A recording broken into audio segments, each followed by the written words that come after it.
Hello everyone, my name is Zeotrex, and today I'm doing a review of Turning Red, which released in 2022. The film centers around this girl named Mei Lee, and pretty much whenever her emotions get the better of her, she just turns into a giant red panda. And now she must learn how to control her emotion through the panda. This film was released by Pixar on Disney Plus after supposed to be hitting theaters, but Disney hates Pixar so much because this is the third film in a row to be sent straight to Disney Plus. Soul, Luca, and now this film. Hopefully Lightyear will break this tradition, and let's see how long it is before Lightyear is sent to Disney Plus. Now, this is a weird topic to talk about on this film because I don't talk about Pixar movies. I usually only talk about DC films, horror, and Marvel. But this not only won a poll I got on Discord, links in the description, but it also interested me coming up to its release. When the first trailer hit, I really did not care. But then, like, I started hearing things being like, oh yeah, this film is unapologetically horny. So I began to get curious and looked at the film, and I liked it. It's cute, and it doesn't deserve any of the hate it was getting on Twitter. And I don't really have much to complain about this film. It's not really like Suicide Squad, where I have like a Cat in the Hat list full of things where I like have a lot of shit to complain about. Was that film? And it talks about more serious topics, such as drugs. Drugs are mentioned in a joke. Stripping music is mentioned in a joke. And maxi pads are in the film. And also, the film does have kind of a implication of a period. The red panda, I do believe, is kind of a metaphor for a period. Because, you know, Mei Lee kind of runs into the bathroom whenever she's going on a panda. So, yeah. And also, Mei Lee twerks in this film, so, yeah. And the film is very much inspired by anime, with how the pacing is, how the tropes are, and even how sometimes characters' eyes will just go like all bright, sparkly, like how it does in anime. And the cringy nature of the film does help it make it a better film, in my opinion. And yes, some people may say that cringe means bad, but I think the cringe in this film helps it by a long shot, because the cringe in this film kind of captures what they were going for. Alright, apologies for that. As I was saying, the fact that the film is cringy helps captures what they were going for. And that's how 13-year-olds act. A lot of people are like, oh my god, what the fuck is this? God, these characters are acting so cringy. And I was like that, but then I realized the 13-year-old girls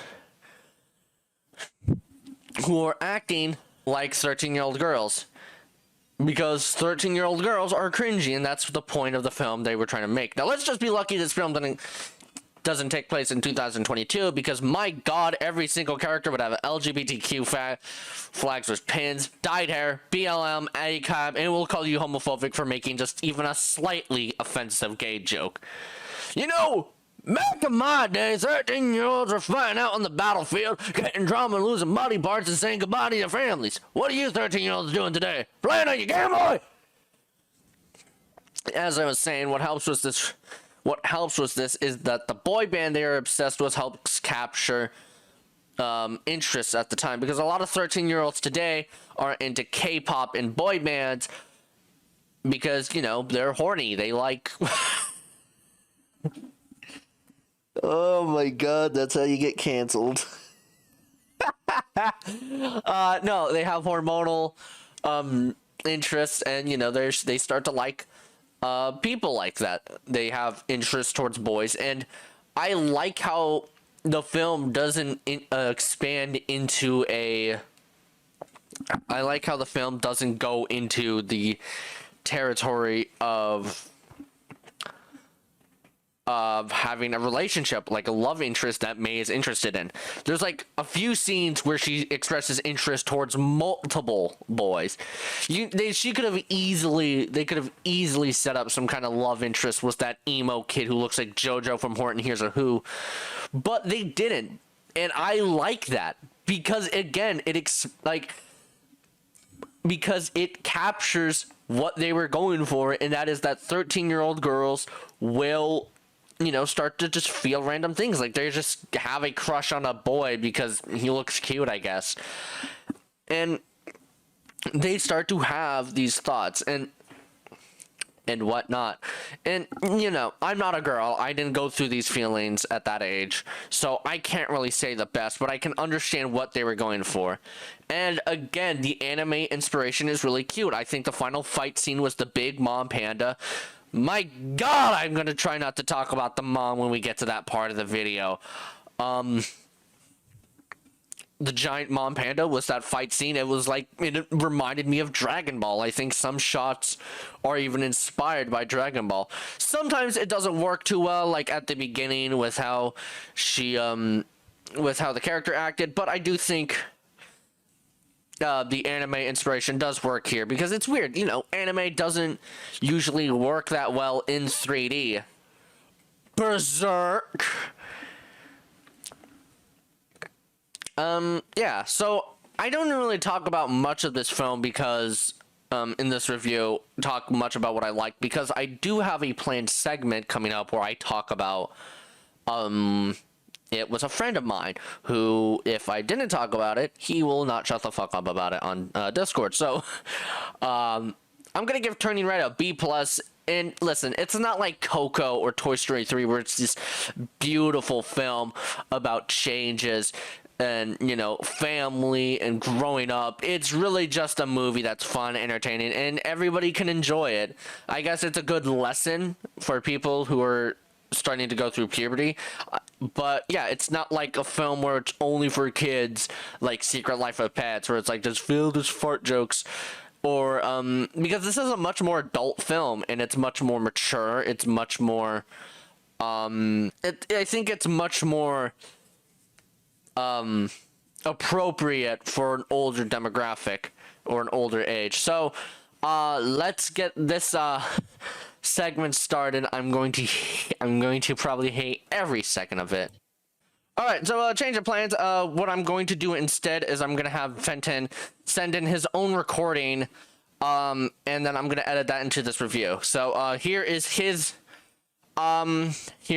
review. Hello, my name is Fenton, and my good friend Zeo Trax has provided me with the opportunity to voice my opinion on the hit movie from Disney, Turning Red. But firstly, I would like to butt in and advertise my own YouTube channel, which I will ask him to put into the description, where everything I make is at least 20 times cooler than what he uploads. But now, I'll get into my section of this video.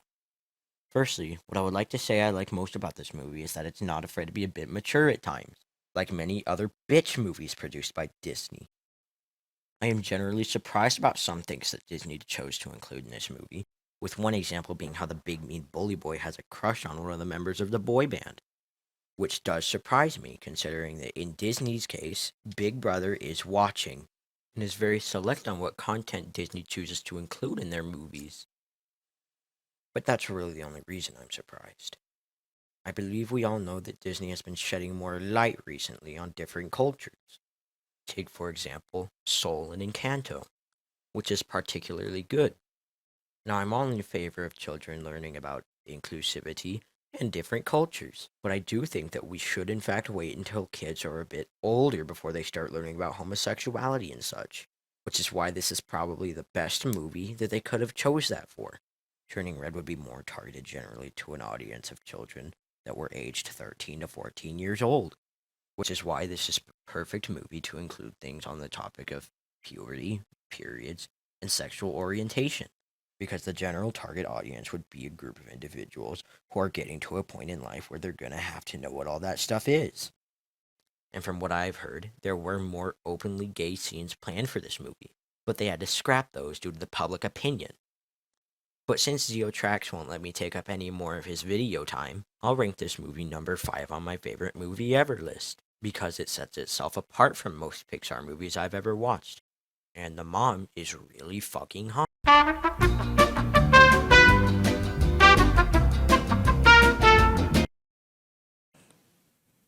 If you guys did enjoy this video, hit the like button, subscribe, and always stay cool. Until next time, folks, smell you later.